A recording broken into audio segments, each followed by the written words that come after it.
먼저 오늘 함께 말씀을 읽고 시작했으면 좋겠습니다. 오늘 우리 주신 하나님의 말씀은 누가복음 9장 18절부터 27절까지의 말씀입니다. 누가복음 9장 18절부터 27절까지의 말씀입니다. 이 말씀은 자매님들과 형제님들이 한 절씩 교독하도록 하겠습니다. 읽기를 시작합니다.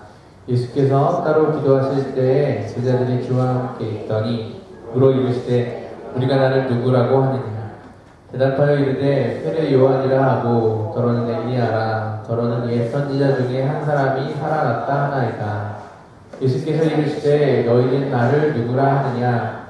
베드로가 대답하여 이르되 하나님의 그리스도시니이다 하니 경고하사 이 일을 아무에게도 이르지 말라 하시고 이르시되 인자가 많은 고난을 받고 장로들과 베드른 사람들과 서기관들에게 버림받아 죽임을 당하고 제3일에 살아나야 하리라 하시고 또 무리에게 이르시되 아무든지 나를 따라오려거든 자기를 부인하고 날마다 자기 십자가를 지고 나를 따를 것이니라.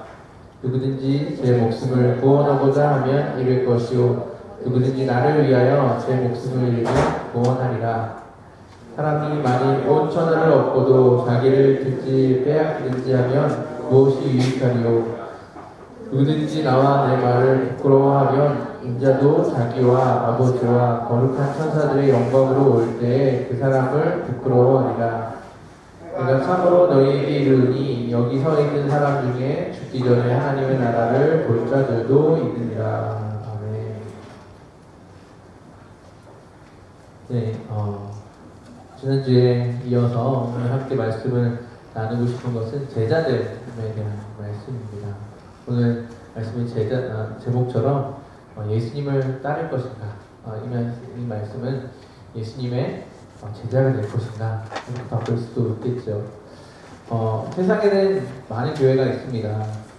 장로교회, 감리교회, 침례교회, 큰 교회, 작은 교회, 또 한인교회, 백인교회, 흑인교회, 역사와 전통이 아주 오래된 교회, 또 이제 막 시작된 교회.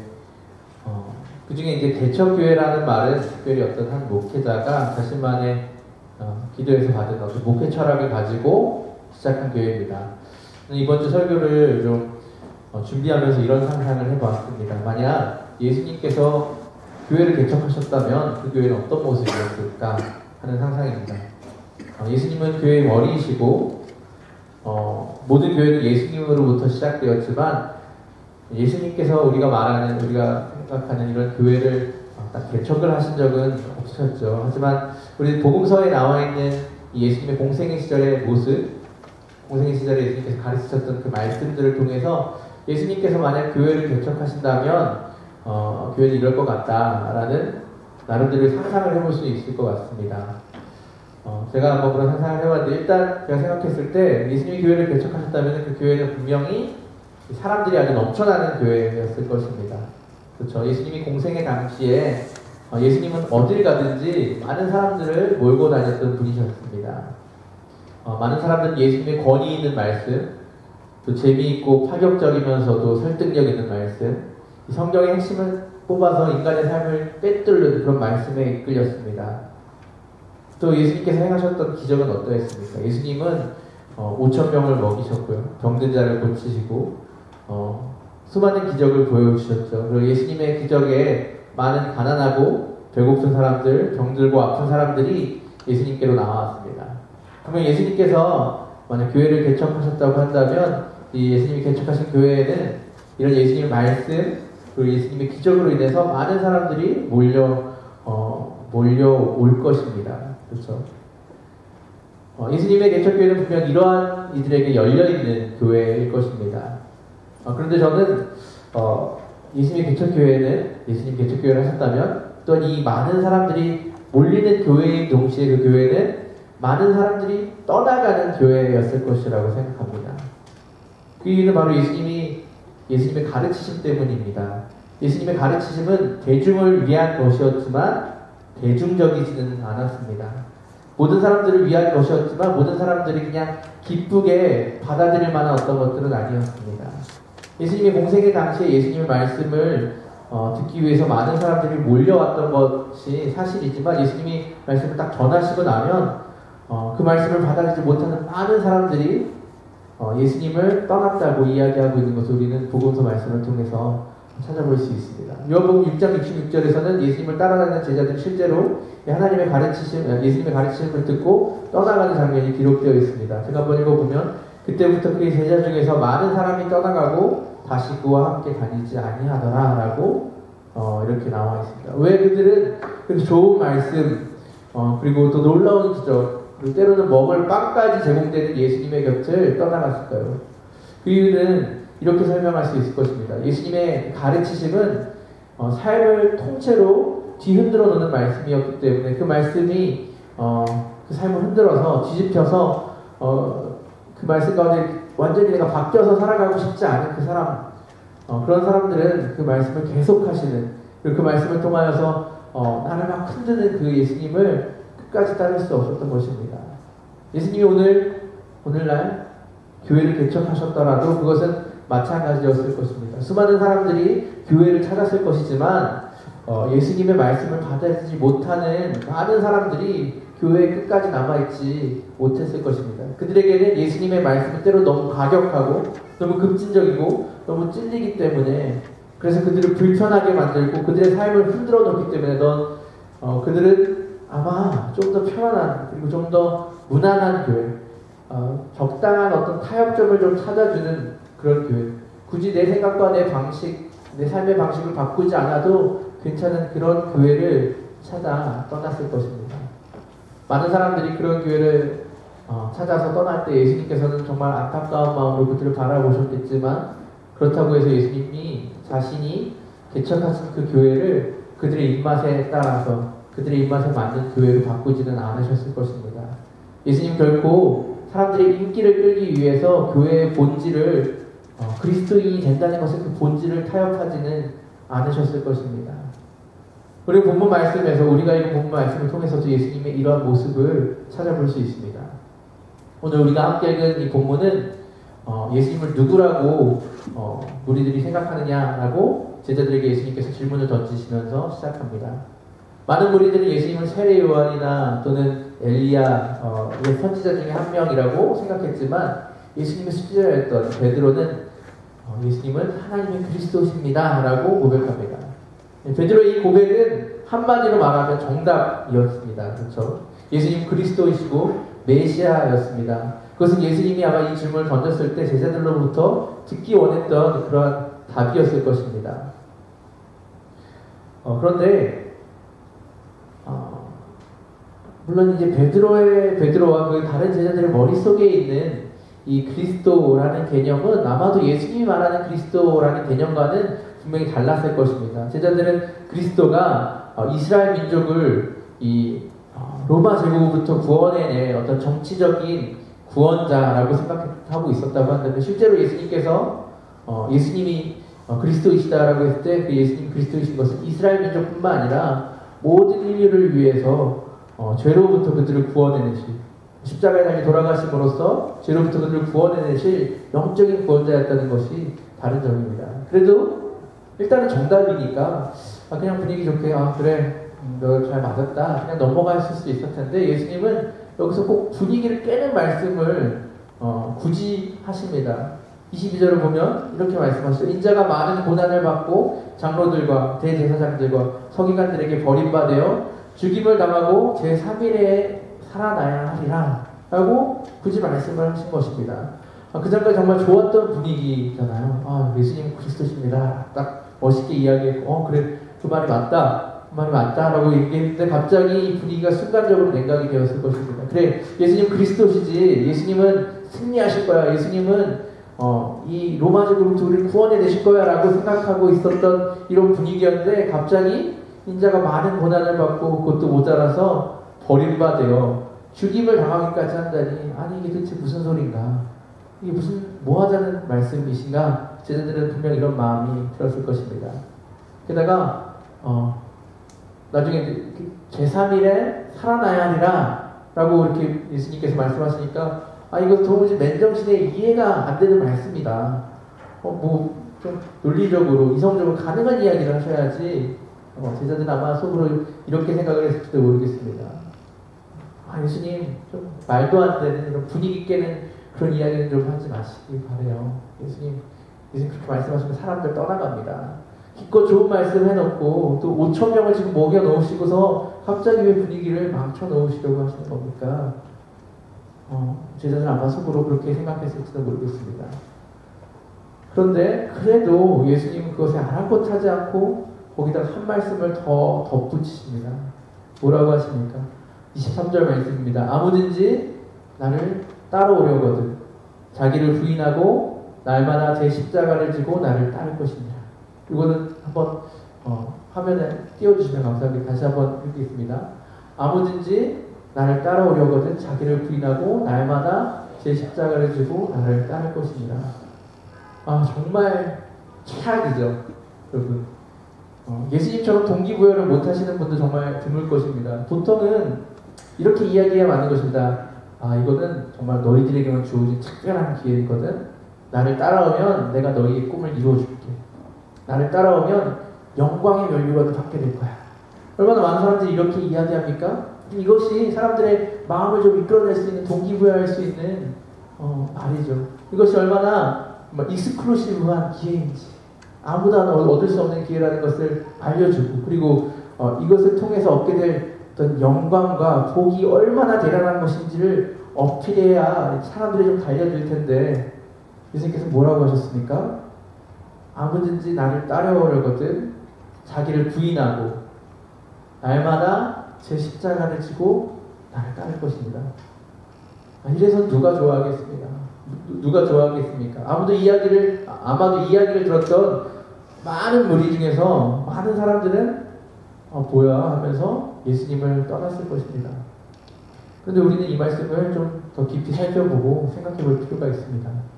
예수님께서 그럼에도 불구하고 이 말씀을 하신 것이기 때문에, 그렇죠? 그럼에도 불구하고 예수님 이 말씀을 하셨기 때문에, 예수님께서 양보하지 않으시고 굽히지 않으시고 하신 말씀이기 때문에 절대로 타협할 수 없었던 예수님을 따르는 삶의 본질이 무엇인지를 예수님이 말씀하고 계신 거기 때문에 우리는 이 말씀을 깊이 살펴봐야 합니다.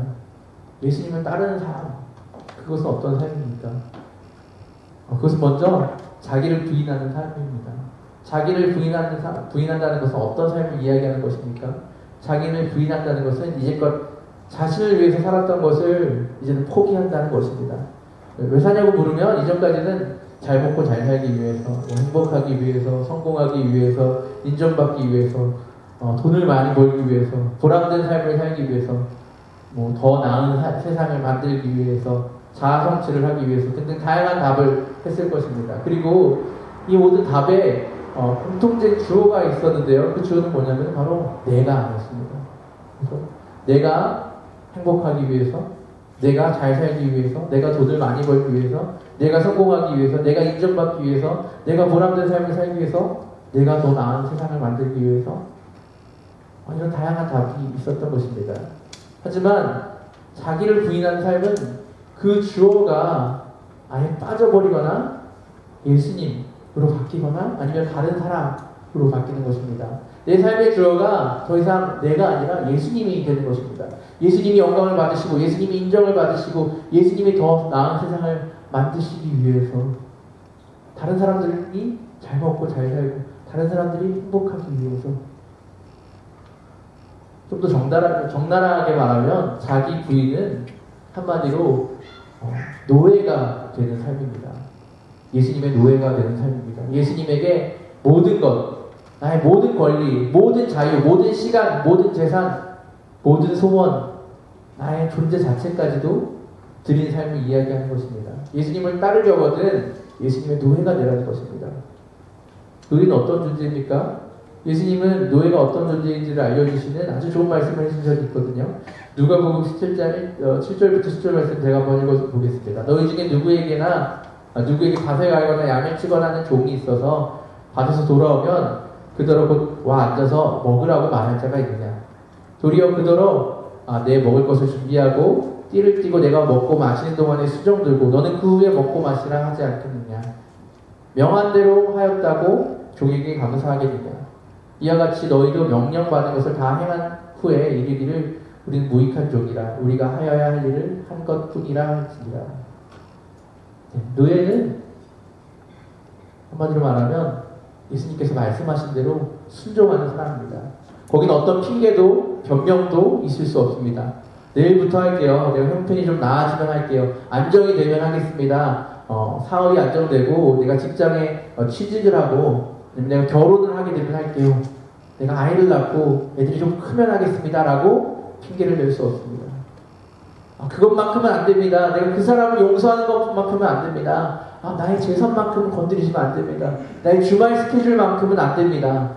나 이번 추가 계획만큼은 안 돼요. 나와 친구와의 약속만큼은 안 됩니다. 나의 은밀한 취미 그것만큼은 안 돼요. 그렇게 뺄 수 없습니다. 그것이 노예의 삶입니다. 그것이 자기를 부인하는 사람의 모습입니다. 그것이 예수님을 따르는 삶입니다. 두 번째로 예수님을 따르는 삶은 날마다 자기 십자가를 지는 삶입니다. 날마다 자기 십자가를 진다는 것은 무엇입니까? 우리에게 십자가라는 것은 때로는 장식품이죠. 때로는 그냥 액세서리고 교회마다 그냥 붙어있는 것이지만 이 말씀을 듣는 사람들에게 십자가라는 것은 사형, 형틀이었습니다. 그것은 고통과 수치의 상징이었고 또 죽음의 상징이었습니다. 그렇기 때문에 날마다 자기 십자가를 지라는 이 말씀은 날마다 고통과 수치를 감내하라는 말씀이고 또 날마다 죽으라는 말씀이었습니다. 예수 그리스도를 위해서 고난과 수치를 감내해야 하고 희생을 각오해야 한다는 것입니다. 십자가를 고통 없이 짊어지는 방법은 없습니다. 우리는 예수님을 제대로 따르고 있다고 한다면 예수님을 위하여 내가 고통을 받고 희생을 당한 적이 있는가 그것을 돌아봐야 합니다.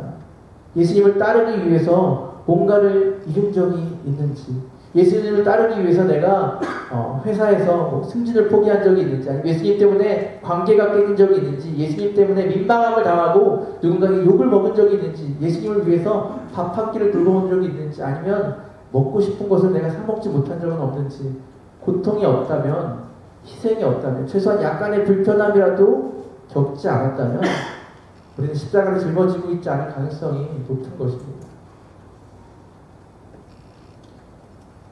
우리 이런 한번 여러분 그 주보에 여러분 쓸 수 있는 날 있죠? 거기 한번 이렇게 써보시기 바랍니다.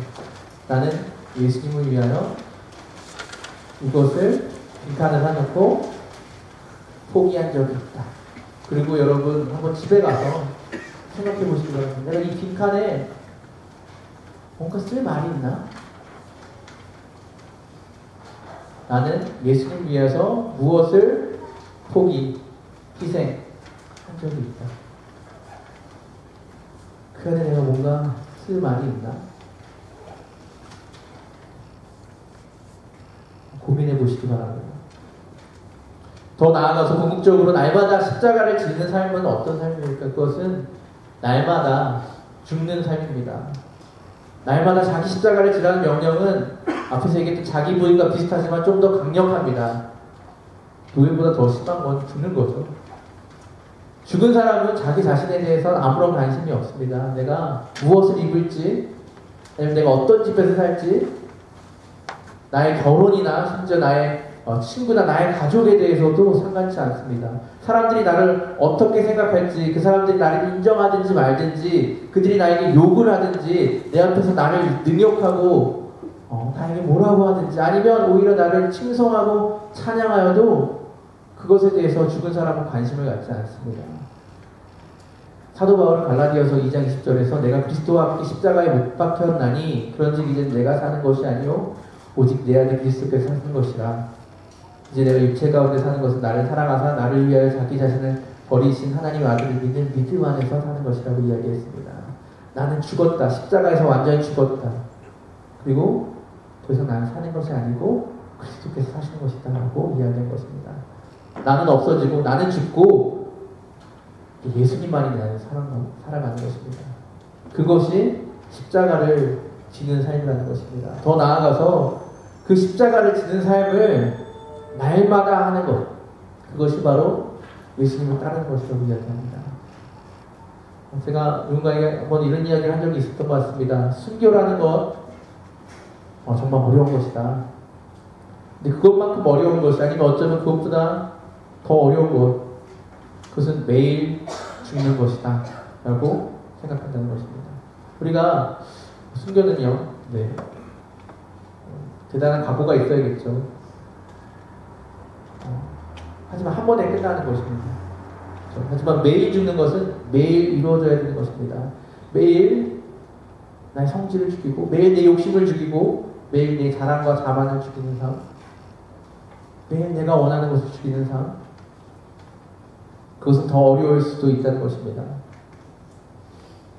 그런데 예수님을 따른다는 것은 매일 그것을 해야 하는 삶을 이야기하는 것입니다. 그것은 마치 우리가 결혼식이 딱 끝나면 결혼식에 서약하면서 내가 이 사람만을 위해 살겠다고 했던 그 서약이 그 결혼식과 함께 결혼식이 끝남과 동시에 사라져서 현재 다시 예전처럼 살아가는 삶으로 돌아가는 것이 아니고 결혼한 이후의 삶으로 완전히 넘어가는 것처럼 하루 살고 한 번 결단하고 예수님 앞에서 내가 한 번 그렇게 예수님 앞에 죽겠다라고 해서 끝나는 것이 아니라 매일매일 죽는 삶으로 아예 넘어가 버리는 것을 이야기한다는 것입니다.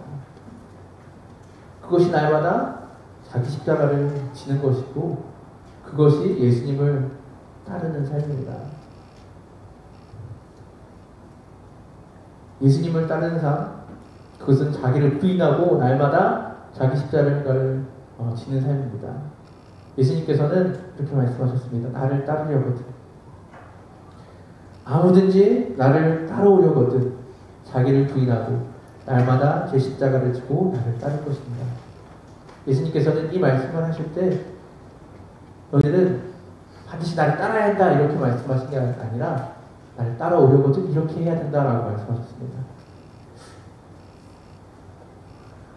우리에게 선택의 기회를 주신 것입니다. 예수님을 따르는 삶을 선택할 것인가, 아니면 우리 뜻대로 사는 삶, 예수님을 따르지 않는 삶을 선택할 것인가 예수님 묻고 계십니다. 그럼 우리는 이렇게 되물을 수 있을 것입니다. 아니 도대체 예수님을 따르는 삶을 선택해야 되는 이유가 무엇입니까? 이렇게 힘들기만 한 삶을 왜 우리가 선택해야 됩니까? 그 이유는 무엇이겠습니까? 그 이유라고 한다면 그것은 예수님께서 우리 한 사람 한 사람을 사랑하시기 때문이라고 대답하겠습니다. 예수님께서 우리를 사랑하시고 우리에게 생명을 주시기 위해서 그 진정한 삶을 살기를 바라고 계시기에, 그리고 우리의 그 삶을 살기를 바라셨기 때문에 예수님께서 이 땅에 오셨고 이 땅에서 십자가에 달려 돌아가셨기 때문에 우리는 예수님이 말씀하신 그 예수님을 따르는 삶을 선택해야 되는 이유가 있다는 것입니다. 그렇습니다. 예수님이 이 땅에 오신 것은 우리를 사랑하셨기 때문에, 그래서 우리를 사랑하셔서 자기를 부인하고 날마다 자기 십자가를 지고 살아가는 삶이 어떠한 것인지를 우리에게 직접 보여주시기 원함이었습니다. 그리고 그 삶을 살아갈 때 우리 삶에 채워질 기쁨, 그리고 우리 삶에 채워질 진정한 그 말씀에서 얘기하는 것은 목숨, 생명, 그것이 무엇인지를 우리에게 보여주기 원함이었고, 우리가 만약 그것을 알게 된다면 그 삶을 선택할 것임을 아셨기 때문입니다. 그리고 그것이 진짜 가장 좋은 것, 우리에게 가장 필요한 것, 예수님이 너무 사랑해서 우리에게 주시기 원했던 삶이었기 때문입니다. 24절에서 예수님이 이렇게 말씀하십니다. 누구든지 제 목숨을 구원하고자 하면 잃을 것이요 누구든지 나를 위하여 제 목숨을 잃으면 구원하리라. 사람이 만약 온 천하를 얻고도 자기를 잃든지 빼앗기든지 하면 무엇이 유익하리요? 예수님께서 이 말씀을 하고 계신 이유는 무엇이냐면, 온 천하보다도 귀한 너의 생명을 내가 사랑하여서 귀한 그 생명을 갖기 원했기 때문에, 그렇기 때문에 내가 왔다. 그렇기 때문에 내가 너에게 이것을 선택하라고 너에게 이야기하는 거다. 예수님을 따르는 삶, 그것이 내 목숨, 너의 생명을, 진정한 삶을, 진정한 생명을 가져오는 그 삶이기 때문에 내가 그것을 네가 선택하길 바라는 마음에서 내가 그것을 너한테 얘기해 주는 거다 라고 말씀해 주고 계신 것입니다.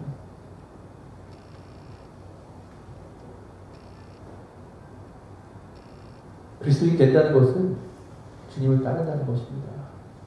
그리스도인이 된다는 것, 주님을 믿는다는 것은 다시 말해서 주님을 따른다는 것입니다. 우리는 주님을 따를 것이니까 주님을 따를 때 그 안에서 진정한 생명을 얻을 수 있습니다. 그 진정한 생명을 바라고 그 예수님이 우리를 사랑하셔서 우리에게 주셨던 이 말씀을 바라보면서 예수님께로 나아가시겠습니까? 결론을 말씀드리겠습니다. 예수님을 따르는 삶, 그것은 자기를 부인하고 날마다 제 십자가를 지고 예수님을 따르는 삶입니다. 그리고 이 삶을 살아갈 때 우리는 영원한 생명, 진정한 삶, 예수님과의 관계 가운데 예수님의 사랑을 깨달아 기쁨으로 살아가는 그 진정한 생명을 경험할 수 있게 될 것입니다. 주님을 따를 것인가? 이 말씀에 나는 주님을 따르겠습니다 라고 대답할 수 있는 저와 여러분 되실 수 있기를 주님에게 간절히 소원합니다. 주님을 따를 것인가? 이 질문에 제가 주님을 따르겠습니다. 나를 부인하고 나의 십자가를 지고 주님을 따르겠습니다. 모든 것을 내려놓고 주님을 따르겠습니다. 그렇게 고백할 수 있는. 그래서 예수님이 우리에게 보여주시고자 하셨던, 예수님이 우리에게 알려주시고자 하셨던 그 기쁨을, 그 참된 생명을 누릴 수 있게 되는 저와 여러분 되시기를 주님의 이름으로 간절히 소원합니다.